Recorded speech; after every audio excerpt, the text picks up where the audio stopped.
Hello everyone, thanks for tuning into today's video. We're going to have a look at whether the next week to 10 days for today's video. So this will take us to around the 23rd of December, just before Christmas. And we'll actually go through the Christmas period with the extended GFS and also the ECMWF postage stamp. So I'll bring you an update with all the latest developments for Christmas. We'll start off though with all the latest developments in terms of the stratosphere over the North Pole. So there'll be more developments there overnight, and I'll bring you up to date with all of the very latest in a moment. Just to say that today's second video coming up this evening is going to be Snow Watch. So we have got a little bit of snow on the way for Saturday. Looks like it'll be primarily in the north and over high ground.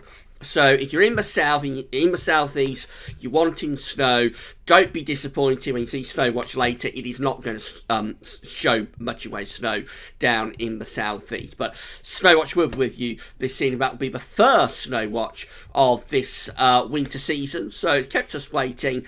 But I think we've got enough here now to warrant doing a Snow Watch this evening. So that will be with you at around 7 o'clock this evening. But starting us off is our week to 10 day video update. We're going to begin by having a look at what's happening in the stratosphere. So this is from weatheriscool.com. You probably remember this from the winter updates. This is depicting the strength of the zonal winds at 10 HPA over North Pole in the stratosphere. There are various coloured lines that I can tell you about, but the most important line is probably this black line just here, because that is the trend for this time of year. So at this point in the year, the zonal winds should be strengthening, because we've got the strength of the zonal winds on the side, we've got the dates on the bottom. So at this point of the year, the zonal winds should be strengthening as temperatures in the stratosphere are cooling at 10 HPA.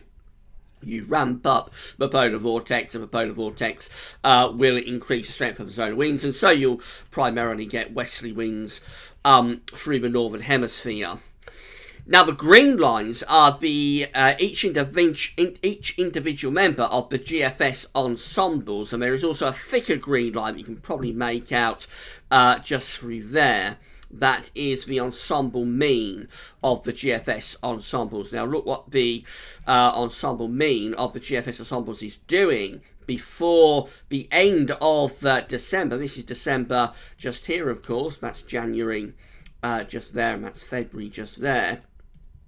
So before the end of December, which will be around there, the GFS ensembles now are seeing a reversal of the zonal winds. The ensemble mean is actually going down to that level, which is a critical level. It goes down to the zero line, and the zero line is the point at which you will reverse the zonal winds. So the zonal winds look like they're going to go into reversal before the end of December, sometime over, or maybe a day or so after Christmas. We do have one ensemble member that is really collapsing. The zonal winds are going down to minus 20. That looks like an outlier, but it certainly does look as though there's going to be a major reduction of the strength of the zonal winds. This is where we're starting off at right now. We're up here, very close to average, but in the next 2 weeks, just an absolute collapse of the zonal winds, a crash. And it does look as though in the next 2 weeks, we could well get a reversal of the zonal winds at 10 HPA over stratosphere. That normally happens because you have a sudden stratospheric warming, and this is the route to getting blocking going. If the zonal winds go into reversal over the in the stratosphere over the North Pole, it will typically, 2 or 3 weeks later, start to lead to an increased risk of northern blocking. So the GFS ensembles really are going for a crash in the zonal winds right now. Interestingly, the CFS long-range model, which is indicated by the 3 pink and 1 blue line, looks like it's really off on a tangent, because most of those CFS ensemble members are keeping the zonal winds up there now for the rest of December and into January. We just get one CFS ensemble member that is in line with the GFS ensembles in crashing the zonal winds. But basically, the CFS at the moment, the CFS long-range model, doesn't seem to be going for this sudden stratospheric one. So what's going on there, I'm not sure. But there is one of the 4 CFS members that is going for this crash in the zonal winds, in line with what the GFS and its ensembles are showing. So the reason that's happening is that we're going to get a warming of the stratosphere at 10 HPA over the North Pole. So this is the latest forecast based on the 6 o'clock operational run of the GFS model. Starting off on the 21st of December, we've got these blue and purple colours here over the top of the pole. Those are the cold temperatures at 10 HPA. We've got these green and yellows around the edges, just minor warming occurring over Siberia on the 21st, but look how that rapidly strengthens through to the 22nd. That is a sudden stratospheric warming occurring over Siberia, not over the Arctic, but a sudden stratospheric warming is occurring over eastern parts of Siberia on the 22nd through to the 23rd of January. That intensifies further through to Christmas Eve and starts to penetrate into the North Pole. There we are on Christmas Day with quite a major warming of the stratosphere taking place over Siberia, but also penetrating into the North Pole. This is kind of like the top of the North Pole just here. So a major increase in temperature is taking place. And the blue and purple colours being pushed down, not obliterated, not destroyed, but being pushed down into like Greenland, Canada and the North Atlantic too. Now, as we go beyond Christmas, what we find happening is that a renewed warming starts with us. This is something that the parallel run was starting to pick up on yesterday. We're up to 29th of December. You'll notice the red colours reappearing there, kind of like around Svalbard. That's sort of area, a little bit to the east of Svalbard, perhaps. So we get the first warming there occurring just before and into Christmas. It backs off a little bit for a couple of days around the 26th, 27th, but then the red colours start reappearing again, indicating a renewed bout of warming beginning to occur to the northeast of Scandinavia this time. And again, try to penetrate into the North Pole. So this does look like a major sustained warming of the stratosphere at 10 HPA over Siberia, but also over the North Pole as well. That is the operational run of the GFS. This is the parallel run. So again, this will become the operational run next year. At the moment, NOAA is running this in parallel with the operational run while they iron out and tweak any problems that might be occurring with this new upgraded version of the model. Again, we're starting off on the 21st of December with these blue and purple colours over the pole, warming already gathering pace over Siberia, and as we go into the 22nd, there's that major warming of the stratosphere occurring from the 22nd through to the 23rd over Siberia. Those bright red colours telling us this is a sudden stratospheric warming that is happening over Siberia and starting to penetrate into the North Pole itself over Christmas. That's how we finish up on the 29th of December. So we haven't got signs of a renewed warming after Christmas on this particular parallel GFS run, but it does look as though this is a major and sustained warming that's occurring at 10 HPA, and this is why the GFS models are sending the zonal winds into reverse by the time we get through to Christmas. They are picking up on major effects in the stratosphere over the North Pole from this significant warming. The ECMWF now is also increasingly coming on board with this major warming of the stratosphere. This is from the University of Berlin. This is the 168-hour forecast from the ECMWF model at 10 HPA in terms of the temperature. This is for, what date this is going to be for. So this is for the 19th of December. Again, we've got these blue and purple colours at 10 HPA on the 19th, indicating the cold temperatures in the stratosphere. Some warming is occurring around the edges, not particularly significant at that point. And then we move through to this chart, which is for 216 hours. So it's going to be for the 21st of December. You'll notice again a major warming is beginning to take place over Siberia. There's those orange colours appearing, and then we get through to the 22nd of December, and look at that, we've gone from orange to red colour. So on the scale, this warming that's occurring this one that's going here over Siberia, just there, is kind of like going up to -10, -5 at 10 HPA, maybe a little bit higher, maybe even up to 0. So that is a very substantial warming of the stratosphere that's occurring there over Siberia. The ECM is forecasting it to occur at day 10. The 22nd of December.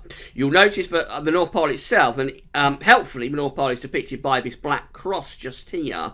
The North Pole itself is still pretty cold with those stratospheric temperatures at this point, so the warming over Siberia hasn't yet started to penetrate into the pole. We've got to run out a few more days. We don't get to day 10 with the ECM. We've got to run out a few more days to see whether that warming over Siberia does penetrate into the pole. But this is looking like a major and sustained warming that is now being forecast to occur in the stratosphere at 10 HPA, certainly over Siberia, possibly pushing into the North Pole. Going a little bit lower down to 30 HPA, so 10 HPA kind of like one of the top levels of the atmosphere in the stratosphere. 30 HPA just a little bit lower down. And it's closer to the troposphere, really closer to the boundary of the atmosphere where weather is taking place. This is the temperature forecast for the stratospheric region of 30 HPA. So you see at this point, and this for day 10 again, 22nd of December, you'll see at this point very little sign of that sudden stratospheric warming. Day 10 have got a little bit appearing there over Siberia, but obviously this is what's happening at 10 HPA, very, very substantial warming at 10 HPA, but at the same time lower down at 30 HPA, not much going on yet. It does take a few days to move the warming from 10 HPA down to 30 HPA, so that's why you always get this time lag within the tropospheric response. In terms of northern blocking, it does take a little while to get the warming through to the lower boundaries of the atmosphere. So whilst, yes, a very substantial warming taking place over Siberia at 10 HPA, lower down at the same time, not as much going on at 30 HPA. But you wouldn't expect it to be showing much at 30 HPA at this point. It would be more in around 5 or 6 days after that, but you'd expect to see substantial warming appearing at 30 HPA. So, very dramatic developments being forecast for the stratosphere over Siberia and possibly over the Arctic too. We will be keeping a very close eye on that in the next few days. Central England temperature is looking like this. It's updated from Hadley up to yesterday, 12th of December. It's currently standing at 7.9, so very mild first half to December, say the least. Well, it's getting a bit colder now. That's still 3 degrees above average, so it really has been a very, very mild start to December indeed. That will lower, but I think it's probably going to come out above average in the end, this, purely because of how mild it was through the first week or so. These are the 500 millibar high anomaly flow charts from the Penn State University. We've got the ECMWF here on the top, GFS, excuse me, which have a look in a moment, is on the bottom, 500 millibar, 10,000 feet is an area in the actual high pressure and low pressure are being moved around by the jet stream running above. Red extrapolates high pressure, blue to low pressure. ECMWF has a strong blocking feature to our northeast, major blocking to the east and the northeast of the country. But it also has this area below average heights out to our west, and so we're feeding in a westerly flow on the ECMWS solution. So whilst we do have a major blocking signal sitting to the north, to the northeast, because we've got these heights down to the south, we're still maintaining a westerly flow up to day 10. This is the GFS, and it does look a lot colder. So the GFS looks like this, with a blocking signal to the north, above average heights from Greenland through to Scandinavia, below average heights to the south of it at day 10. The high pressure from Spain is pulling out into the middle of the Atlantic as well, you'll notice. So the jet stream doing something a little bit like that, going on to the cold side of the jet. And that just looks a colder and potentially slightly wintry solution as we're beginning to move up towards Christmas. Remember, that's day 10, 23rd of December, looking quite cold. You'd expect to be pulling in the wind from an easterly direction in that sort of scenario. These are the GFS temperature precipitation ensembles for the next 2 weeks. So the red line here is the 30-year upper air temperature average. We're going to Oldham in the northwest of England today. So starting pretty cold for the next couple of days, then going milder on Saturday. As that happens, there might be a little bit of transitional snow over hills and in the north. So more on that snow watch this evening. And it's associated with a lot of precipitation as well. That pickup in the temperature really will be very wet for many of us on Saturday. But as we go through next week, lots of precipitation spikes appearing, and maybe signs of it going a little bit colder here as we look to that sort of period, which is running up towards and getting to Christmas. Just a few ensemble members that look like they're beginning to dip below the red line, below 30-year temperature average, although there is quite a bit of scatter. And so that's why the ensemble mean, which is the white line, is hovering around that red line. So there are several members that are still quite mild at this point, but several, including the operational run, that is quite cold. So Christmas, I think Christmas is favouring, or the run up to Christmas anyway, favouring something a little bit colder now. But there is still quite a bit of uncertainty. I think all options are still on the table. Temperature anomalies from the 13th to the 21st of December. A little bit colder than average, would you believe? We haven't been able to say that very often in the past few weeks and months, but there we go. We're a little bit colder than average. Many parts of Europe actually looking quite chilly in the week ahead also, from the 13th to the 21st of December. Precipitation anomalies, average to a bit wetter than average. It looks rather cool and unsettled in the week ahead.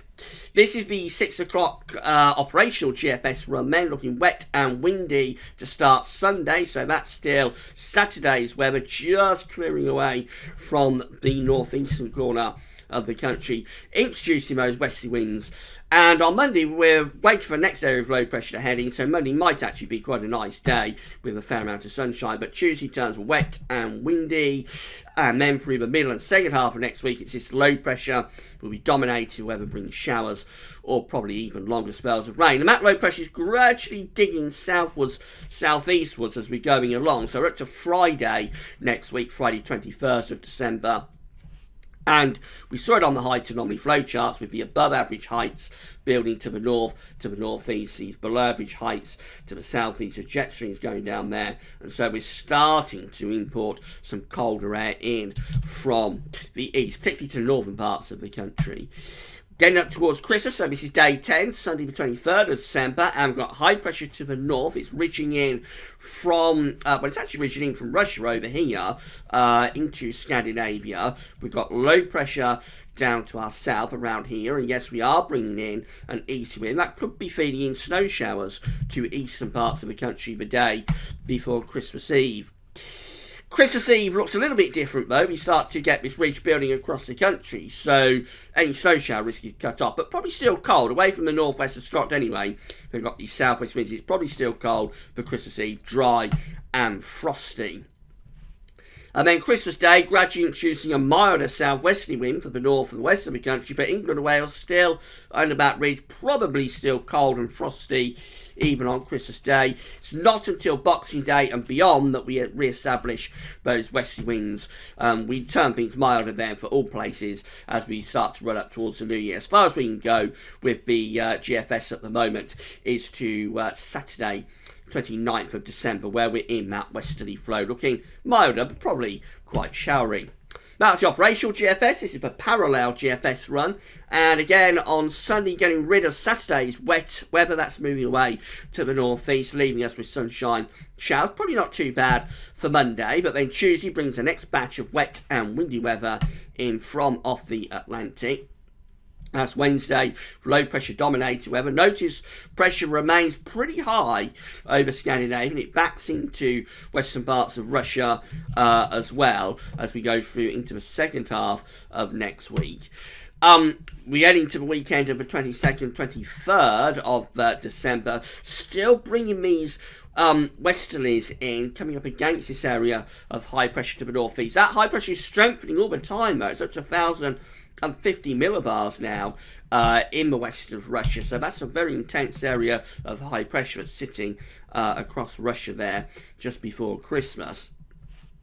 That's Christmas Eve, and this is Christmas Day. The duel goes on, so still these areas of low pressure are piling in from off the Atlantic, bringing in these westerly winds, but then we've got all this high pressure sitting to the east, to the northeast of us, trying to bring in these east winds. As it is, that's probably quite a mildish solution for Christmas Day, because we're bringing up the wind from a southerly direction. But then just after Christmas, the high pressure to the northeast actually wins the battle, for a while anyway. We start to pull in a colder easty wind. This is Thursday, 27th of December. Colder easty winds moving in. And that's how you finish up on Saturday the 29th. Low pressure again coming up against that block to the northeast. So the battle goes on, the duel goes on between the Scandinavian and Russian high and all of the low pressure in the Atlantic. GEM, the Canadian model, is looking unsettled on Sunday, and then to go through to next week. Start of next week is wet and windy on Tuesday. That continues through to the second half of next week. Then we get up to day 10, excuse me, again up to day 10, and it looks rather unsettled with low pressure close to the country once again. Possibly just hinting, if we could go on another day or so, possibly just hinting at colder air trying to come down from the north as this low pressure clears away to the east. And then finally for the charts, the ECMWF, wet and windy again on Sunday, Saturday to Sunday. Monday, probably not too bad. Tuesday, back to wet and windy weather once again. That's Wednesday through to Thursday through to Friday. Weather continues to be driving in from off the Atlantic. But again, notice the heights are relatively high up to the northeast. So a little bit of a battle still going on between east and west. We're up to day 10, which is Sunday, 23rd of December. And we saw it on the high anomaly flow chart. So at day 10, the ECM is much more progressive compared to the operational GFS. The winds are still driving in from off the Atlantic, bringing bouts of rain and relatively mild temperatures as well at day 10. I'll just leave you with the ECMWF postage stamps for Christmas Day from the ECM ensembles. This is via the Icelandic Met Office. So these are all of the options that are on the table this morning for Christmas Day. And we see we've got 20 members of the ECM WF ensembles, which is 39.2% of the ECM ensembles that have high pressure to the west and also to the north and northeast as well, with low pressure to the southeast. And so they're cold Christmas Day options, those 20. They'll be bringing in the wind from a northerly or northeasterly direction. Then we've got another 16 that also look quite cold. That's 31.4% of the ECM ensembles on Christmas Day, showing above average heights again in the Atlantic. This time going more towards the south of Greenland, with below average heights to our east, low pressure, and that would bring down more of a northerly or northwesterly type wind. Still pretty cold, probably not as cold as these 20 just here, but still pretty cold, and certainly potential for some wintry conditions. And then we've got 15 on Christmas Day, 15 members of the ECM ensembles, which is 29.4. That actually look a lot milder, westerly, probably a bit stormy actually. They're bringing in low pressure from off the Atlantic with the jet stream, kind of in line with what the ECM operational is showing at day 10, to be honest. So only 15 doing that. It tells you, but it does include the control run, and we know the operational is very similar at day 10. But it tells you that within the ECM ensembles, possibly that's a minority option. And actually, the ECM ensembles between these 20 and these 16 are probably favouring something rather cold for Christmas Day this morning. So all options are still on the table for Christmas. It's not sorted out yet, and it probably won't be for another 5 or 6 days.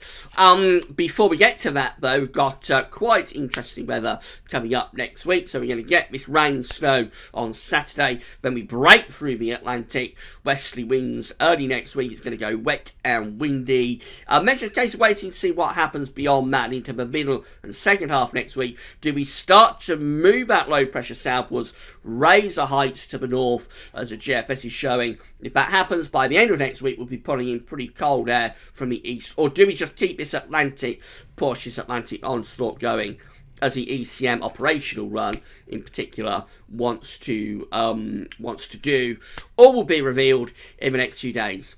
Come back this evening for Snow Watch. Tomorrow we've got JMA Friday. We'll also have a look at Weather Next Week 10 days, and we've got our 20th Christmas update tomorrow as well. But at nearly 25 minutes, that's all for now, and thanks for watching.